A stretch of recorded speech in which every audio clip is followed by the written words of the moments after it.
150 na lang, "Grabe ka naman 150 hindi ka na mahiya maghulog ng ganyan-ganyan," sabi ko. "Dagdagan mo 'yun, o 300 na lang," kasi ayaw nga niya maghulog ng pipe, ay 500 na lang. Kaya 300 ang hinulog.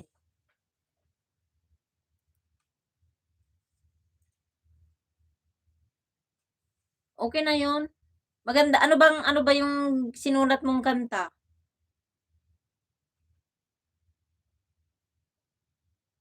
Sa akin nga yung ano, Dancing Queen. Ang gusto ko yung Dancing Queen kay ano ba, sino ba yung kumanta ng Dancing Queen? Yun gano'n ang gusto ko, kaso lang yung parang rock, pero hindi yun ang naano, mayroon lang siyang Dancing Queen ang nilagay doon na kanta. Ang gusto ko talaga yung Dancing Queen, yung ba yung Dancing Queen ba na